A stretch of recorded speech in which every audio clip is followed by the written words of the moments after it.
은퇴하고 등산만 열심히 다니시면 나중에 땅을 치고 후회하실 확률이 높습니다. 돈이 없어서가 아닙니다.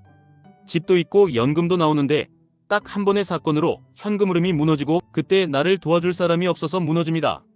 지금 한국은 2025년에 초고령 사회로 들어왔고 10년쯤 뒤면 노인이 3명 중 1명이 될 수 있는 속도로 가고 있습니다. 속도가 너무 빠르니까 개인이 아무리 준비해도 사회 인프라가 따라오지 못하면 노후가 흔들립니다. 그런데 더 무서운 건 대부분의 5062 준비를 잘못된 순서로 한다는 점입니다. 많은 분들이 은퇴 준비를 이렇게 합니다. 첫째, 건강관리한다고 등산합니다. 둘째, 돈이 불안하니까 부동산을 꽉 쥡니다. 셋째, 수익률이 필요하니까 QLD, TQQQ 같은 레버리지로 한 방을 노립니다. 이 조합이 왜 위험하냐면 몸이든 계좌든 변동성이 커질수록 선택권이 사라지기 때문입니다. 노후의 불행은 가난이 아니라 선택권이 사라지는 순간 시작합니다. 은퇴 후에 진짜 문제는 생활비가 아닙니다. 생활비는 연금으로 겨우 커버될 수도 있습니다. 진짜 문제는 돌발 지출입니다.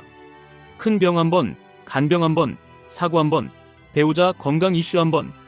이런 이벤트 리스크가 오면 연금으로는 못 막습니다. 특히 한국은 자산이 부동산에 묶여있는 경우가 많아서 집은 있는데 당장 쓸 현금이 없습니다. 그 상태에서 의료비와 간병비가 튀면 그때부터 자산 고갈이 급격히 시작됩니다. 장수가 축복이 아니라 재앙이 되는 구조입니다. 여기서 많은 분들이 급해집니다. 그래서 수익률을 더 올리려고 합니다. 그래서 QLD, TQQQ를 잡습니다. 그런데 은퇴 이후의 레버리지는 수익을 키우기 전에 스트레스를 먼저 키웁니다. 변동성은 마음을 흔들고 마음이 흔들리면 현금 흐름 계획이 깨집니다. 은퇴 이후 투자의 핵심은 최대 수익이 아니라 최악의 시나리오에서도 생활이 굴러가게 만드는 구조입니다. QLD, TQQQ를 나쁘다고 말하려는 게 아닙니다. 다만 순서가 문제입니다. 현금 흐름 버퍼가 없는데 레버리지로 수익을 당겨오려는 순간 시장이 흔들릴 때 내가 먼저 흔들립니다. 그리고 은퇴 후 가장 치명적인 건 흔들리는 순간에 팔게 되는 구조입니다. 손실을 보면 돈만 줄어드는 게 아니라 앞으로의 선택지가 줄어듭니다. 그러면 무엇부터 해야 하냐고요? 등산보다 먼저 해야 할 건 딱 3가지입니다. 현금 흐름, 돌봄 동선, 관계 자산입니다. 이 셋이 갖춰지면 그 다음에 운동도 하고 투자도 하고 여행도 하고 QLD, TQQQ도 내 그릇 안에서 굴릴 수 있습니다. 먼저 현금 흐름부터 잡겠습니다. 은퇴 준비는 총자산 숫자 게임이 아닙니다. 매달 들어오는 돈 게임입니다. 노후에 필요한 건 통장에 찍힌 자산 규모가 아니라 매달 꼬박꼬박 들어오는 돈입니다. 연금이든 배당이든 임대든 근로소득이든 형태는 상관없습니다. 중요한 건 끊기지 않는 흐름입니다. 여기서 오늘 한 문장만 가져가시면 됩니다. 월 100만원의 흐름이 인생을 바꿉니다. 월 100만원이면 연 1200만원입니다. 이것을 예금 금리 3%로 환산하면 4억 원을 예치한 것과 비슷한 효과입니다. 4억을 더 모으는 건 어렵지만 월 100만원이 나오게 만드는 구조는 생각보다 가능합니다. 그리고 이 구조가 있으면 투자에서 무리할 이유가 줄어듭니다. 무리하지 않으면 사고도 줄어듭니다. 월 100만원 흐름을 만드는 방법은 거창하지 않습니다. 첫째, 은퇴 후에도 완전히 끊기지 않는 일을 설계하셔야 합니다. 풀타임이 아니라도 됩니다. 주 2, 3일, 하루 3, 4시간이면 충분합니다. 중요한 건 돈보다 리듬입니다. 리듬이 있으면 몸이 버티고 몸이 버티면 마음이 버티고 마음이 버티면 계좌도 버팁니다. 둘째, 국가가 깔아둔 판을 이용하셔야 합니다. ISA, IRP 같은 계좌는 완벽하진 않아도 개인이 노후 준비를 하게 만들려고 만든 통로입니다. 늦게 시작할수록 더더욱 이런 통로를 써야 합니다. 셋째, 부동산을 고정자산으로만 두지 말고 현금 흐름으로 바꾸는 시뮬레이션을 하셔야 합니다. 집을 줄여서 차익을 연금화하거나 주택연금 같은 선택지를 검토하는 겁니다. 집을 끝까지 쥐는 게 안전이 아니라 집 때문에 현금이 말라서 위험해지는 순간이 있습니다. 두 번째는 돌봄 동선입니다. 노후의 삶의 질은 이동거리로 결정됩니다. 건강할 때는 차로 30분 거리 병원도 괜찮습니다. 그런데 80대가 되면 보행기나 휠체어로 10분 안에 갈 수 있는 병원과 마트가 있는지가 삶을 갈라놓습니다. 전원주택 낭만은 여행으로 즐기셔야 합니다. 노후의 집은 공기보다 인프라입니다. 병원, 약국, 마트, 행정서비스, 대중교통, 이 5개가 가까운 곳이 노후에 강합니다. 그리고 여기서 많은 분들이 놓치는 게 하나 더 있습니다. 에이징 인 플레이스입니다. 시설로 가는 게 아니라 내가 살던 곳에서 끝까지 살고 싶다는 욕구는 대부분에게 있습니다. 그런데 그게 가능하려면 돌봄 서비스가 들어오기 쉬운 곳에 살아야 합니다. 멀리 떨어진 전원주택은 돌봄 인력이 들어오기 어렵고 결국 아프면 집을 떠날 확률이 높아집니다. 노후의 집은 낭만이 아니라 생존입니다. 세 번째가 진짜 핵심입니다. 관계 자산입니다. 노후의 불행은 외로움에서 시작해 고립에서 끝납니다. 돈이 있어도 고독사는 옵니다. 관계가 끊어지면 옵니다. 내 변화를 알아차려줄 사람이 없고 안부를 물어줄 사람이 없으면 그 자체가 사회적 파산입니다. 그래서 노후 준비는 돈 테크만큼 관계 테크가 중요해졌습니다.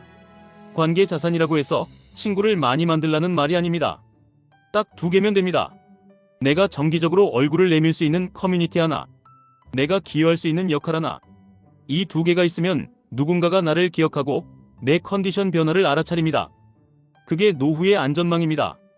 국가의 제도보다 빠르게 작동하는 안전망입니다. 이제 여기서 QLD, TQQQ 이야기를 현실적으로 하겠습니다. 왜 하필 이 2 종목이 자꾸 은퇴 이야기랑 엮이냐면 많은 분들이 노후 불안을 수익률로만 해결하려고 하기 때문입니다. 연금이 부족하니 자산을 더 굴려야 하니 그래서 나스닥 레버리지를 잡습니다. 그런데 은퇴 이후에는 큰 수익보다 큰 하락이 더 치명적입니다. 회복할 시간이 줄어들기 때문입니다. 그리고 하락장에서 버틸 수 있는 유일한 힘은 현금 흐름과 버퍼입니다. 버퍼가 있으면 버팁니다. 버퍼가 없으면 바닥에서 팔고 다시는 못 돌아옵니다. 그게 노후 파산의 투자 버전입니다. 그래서 정답은 금지나 찬양이 아니라 설계입니다. QLD, TQQQ를 하시더라도 이 순서로 하셔야 합니다. 생활비 12개월 버퍼를 먼저 만드십시오. 돌발 지출 버퍼를 따로 만드십시오. 그 다음에 성장형 자산을 굴리십시오. 이렇게 해두면 시장이 흔들려도 내 삶은 안 흔들립니다. 내 삶이 안 흔들리면 레버리지도 도구로 남습니다. 내 삶이 흔들리면 레버리지는 무기가 아니라 폭탄이 됩니다. 그럼 버퍼는 얼마나 필요하냐고요? 정답은 개인마다 다르지만 방향은 같습니다. 기본 생활비 버퍼, 의료와 간병 버퍼, 그리고 가족 이벤트 버퍼입니다. 기본 생활비는 6개월에서 12개월, 의료 간병은 최소 몇천만 원 단위의 계획, 가족 이벤트는 자녀 결혼과 독립부모, 돌봄, 이 3가지가 겹칠 수 있다는 가정으로 잡으셔야 합니다. 노후는 한 가지 문제만 오는 게 아니라 겹쳐서 옵니다. 그리고 은퇴 전 5062 당장 할 수 있는 실행을 드리겠습니다. 이번 주에 해야 할 일입니다. 첫째, 내 집의 현금 흐름을 숫자로 보십시오. 연금이 얼마 들어오고 고정 지출이 얼마 나가고 매달 적자가 얼마인지 적으십시오. 적자가 나오면 그 적자를 어디에서 메울지 쓰십시오. 투자 수익이라는 막연한 단어로 쓰지 마시고 월 기준으로 쓰십시오. 둘째, 내 건강을 근력 중심으로 바꾸십시오. 등산은 좋습니다. 그런데 노후를 지키는 건 심폐보다 근력입니다. 넘어졌을 때 다시 일어나는 힘, 계단을 오르는 힘, 씹는 힘, 보폭, 이게 프레이를 늦춥니다. 혼자 운동하지 마시고 사람과 같이 하십시오. 운동과 관계를 동시에 잡으셔야 합니다. 셋째, 일을 재설계하십시오. 언제 은퇴할지보다 어떻게 줄이면서 계속할지입니다. 내 경험을 월 100만 원으로 바꾸는 구조를 만드십시오. 자격증 하나 더 따는 게 아니라 이미 가진 경험을 상품으로 바꾸는 겁니다. 강의, 코칭, 컨설팅, 파트타임, 지역 기반 역할, 무엇이든 좋습니다. 중요한 건 흐름입니다. 넷째, 거주지를 점검하십시오. 병원, 약국마트, 대중교통, 커뮤니티, 이 5개가 도보권인지 보십시오. 아니라면 나중에 옮길 계획을 미리 세우십시오. 노후에는 이사를 내가 선택해서 하는 게 아니라 상황이 밀어서 하게 됩니다. 밀리기 전에 선택하셔야 합니다. 다섯째, 종장 준비를 시작하십시오. 죽음을 준비하라는 말이 아닙니다. 내가 결정할 수 있을 때 결정해두는 겁니다. 치료 범위, 돌봄 요청 순서, 자산 정리 방식, 디지털 자산 정리, 이 4가지를 최소한 메모로라도 남기십시오. 이걸 해두면 남은 시간이 오히려 편해집니다. 여기서 많은 분들이 이렇게 물으십니다. 저 돈이 없는데 뭘 하라는 거냐고요? 그래서 더더욱 현금 흐름입니다. 큰돈 만들기가 아니라 적자 구조를 멈추고 작은 흑자 구조를 만드는 겁니다. 소비를 줄이고 집을 줄이고 일을 조금 하고 제도를 이용하고 이 5가지를 동시에 움직이면 속도가 납니다. 또 이렇게 물으십니다. 집 한 채뿐인데 집을 팔라는 거냐고요? 팔라는 게 아닙니다. 선택지를 확보하라는 겁니다. 주택연금이든 다운사이징이든 세일즈 앤 리스백 같은 방식이든 시뮬레이션을 해두라는 겁니다. 시뮬레이션이 있으면 위기 때 패닉이 줄어듭니다. 패닉이 줄면 손해가 줄어듭니다. 또 이렇게 물으십니다. QLD, TQQQ는 그럼 하면 안 되냐고요? 안 된다고 말하지 않겠습니다. 다만 은퇴 이후에는 비중과 순서가 생명입니다. 버퍼 없이 비중이 커지면 하락장에서 삶이 흔들립니다. 버퍼가 충분하고 생활비가 커버되고 관계와 일이 유지되면 그때는 선택지 중 하나가 될 수 있습니다. QLD, TQQQ가 노후를 구해주는 게 아니라 노후 구조가 QLD, TQQQ를 감당할 수 있게 만드는 겁니다. 또 이렇게 물으십니다. 늦지 않았냐고요? 늦지 않았습니다. 다만 이제는 방향이 중요합니다. 부자가 되는 전략이 아니라 가난해지지 않는 구조로 옮겨가셔야 합니다. 큰 수익을 꿈꾸기 전에 큰 붕괴를 막는 구조를 먼저 깔아야 합니다. 그게 진짜 노후의 고수입니다. 그리고 마지막으로 한 가지를 더 말씀드리겠습니다.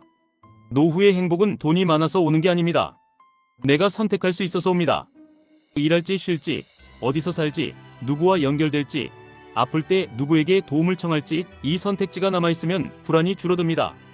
선택지는 현금 흐름이 만들고 돌봄 동선이 지키고 관계 자산이 완성합니다. 등산은 계속하셔도 됩니다. 다만 등산부터 하지 마십시오. 현금 흐름을 먼저 만드십시오. 돌봄 동선을 먼저 잡으십시오. 관계 자산을 먼저 쌓으십시오. 그 다음에 QLD, TQQQ든 무엇이든 내 인생을 내가 고르는 투자가 시작됩니다. 지금까지 1분 투자 하이젠버그였습니다.